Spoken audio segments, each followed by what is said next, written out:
Listen to your favorite shows live and on demand 24/7. Download the 77 WABC mobile app now. A common sense recap of the day's biggest stories. It's John Catsimatidis and Rita Cosby.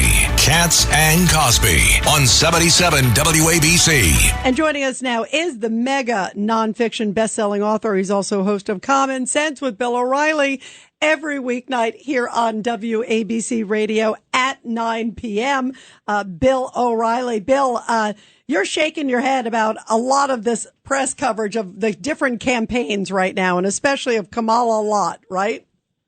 Yeah, I mean, it's depressing to me because I'm an old school guy, and I'd like to see some semblance of fairness in the American media, but it looks like that's not going to happen at all.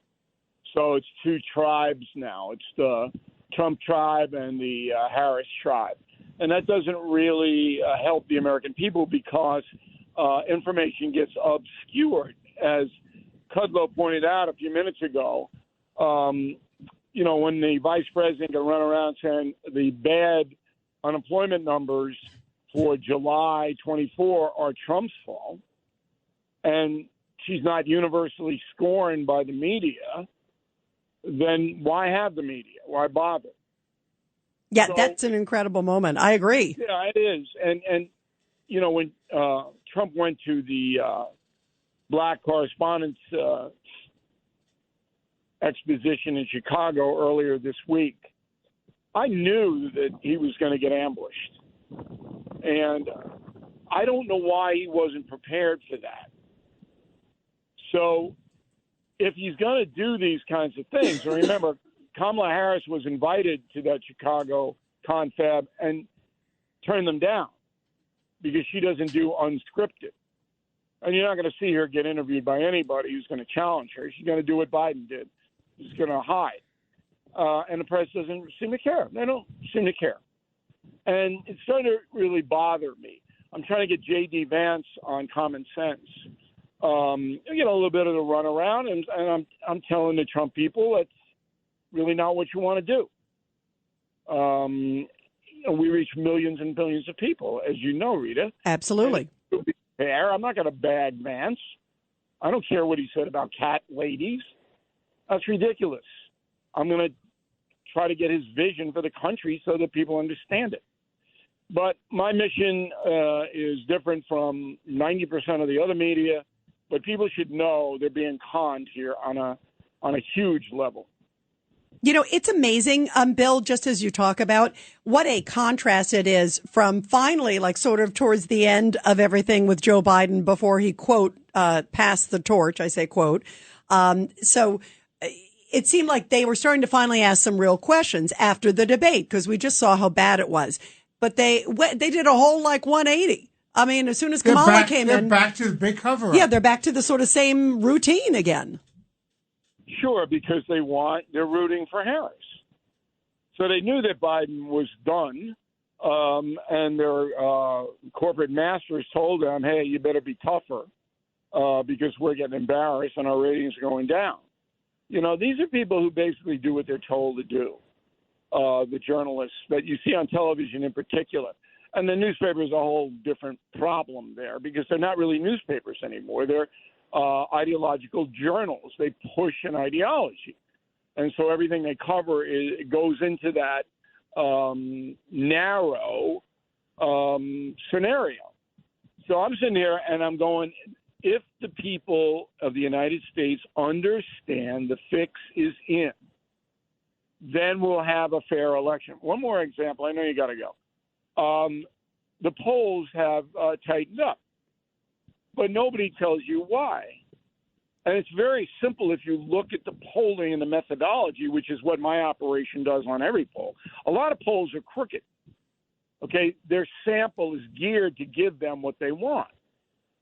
But it's women of color who were apathetic about Biden, who didn't care about him at all. They have signed on for Kamala Harris. It's the skin color vote. And that has lifted her 2 or 3 points across the country. Yeah, it's not a complicated explanation, That's exactly what happened. But it's not being reported that way. So, I'm sitting here. It's like, I don't think the media is ever coming back, Rita. You and I, we've been around. We've seen the golden years. I think we're in the 10 years now. Yeah, how sad is that? It is astounding, Bill. It is so. What do you think about the VP pick for her? What do you think she's going to do? Because we hear that Josh Shapiro canceled a couple big fundraisers he had in the Hamptons this weekend for his campaign. So that people are saying, oh, well, that's interesting. Andy Bashir rearranged a couple things. People are still talking about Mark Kelly. What do you think? Is there a sense of who you think she should pick? And then obviously progressives still upset at her for even considering Josh Shapiro because he's Jewish, which to me is appalling too. Well, I don't know, and I don't really think that Kamala Harris is in charge of this election. Obama, right? I can't report it as fact, but I can report he's heavily involved. So if I had to bet, I would say Shapiro. He's been a good governor. They desperately need Pennsylvania, the Democrats.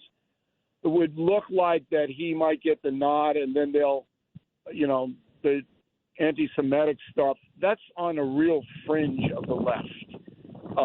She's got to get away from that anyway. So, but look, I don't know what they're doing. Shapiro's okay. He's run the state, the Commonwealth of Pennsylvania pretty well. I don't know where you would want to sign on for a radical agenda like Kamala Harris is proposing. I don't know why you want to sign on for that. How is Shapiro going to defend that? He's a moderate. He's not a progressive like she is. Although she's trying to become more moderate. I mean, nobody's fine. I agree with you, but she's clearly trying it, right, Bill? There's too much sound. Yep. There's too much sound. And her whole career has been progressive left. She wants to make the United States California. That's what she wants to do. Is Shapiro buying into that? So I'll never get a chance to interview him, but, maybe you will. You can ask him, and throw 4 or 5 quotes at him and say, do you subscribe to that? See, that puts Shapiro in a tough spot. Yeah, it does. To play, here's what she said in the past. And just like you said, there's a lot on there. Absolutely. Bill, thank you. We love you. It's great to have you here, Bill O'Reilly. Thanks so much, Bill.